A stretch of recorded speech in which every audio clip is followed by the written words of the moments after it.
are plenty of men, y'all, who end up in deep red pill rabbit hole world because he has not learned how to assert his needs.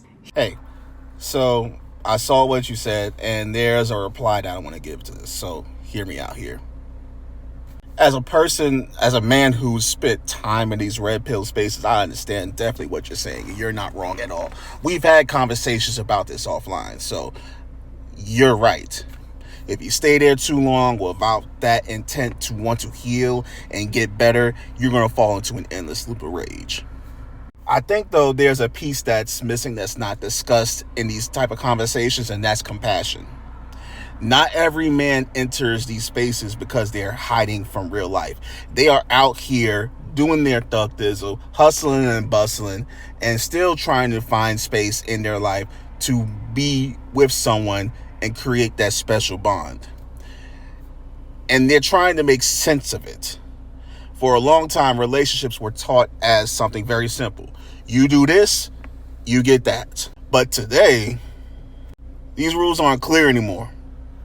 There's a lot of rejection without explanation, and men are trying to figure that out. But you can't figure out a problem without a booklet.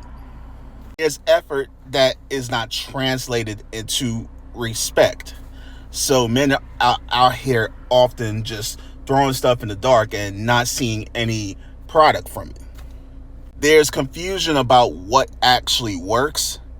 And that confusion keeps shifting because the game is forever changing. Everything is forever changing. Now you have a situation where men are going to search for the answer.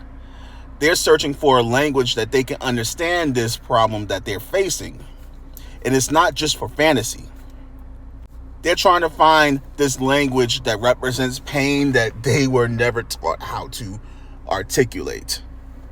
Because I personally think, and I know there are a cohort of men that feel misunderstood. The issue isn't that men seek frameworks. It's when those frameworks stay online and they don't translate into real life. Still, go outside. I've been a firm advocate. Go outside, meet people, talk. You got to in order to find your way through. But if you don't, then you're going to be stuck. Nonetheless, the conversation shouldn't be that as a man, you're compensating staying in this space and not trying to get out for validation purposes. It more so should be, how do we help these men turn insight into self-expression that's grounded? Growth should not be about shaming the path that somebody took to understand themselves, because men have been shamed plenty of times in their efforts to understand publicly, and they've been made fun of way too many times. This movement should help them bring that understanding back into real relationships. Like I said, a lot of times men are often misunderstood. In my opinion, any diagnosis without dignity intact will shut people down from wanting to understand. Invitation to that, however, will create change.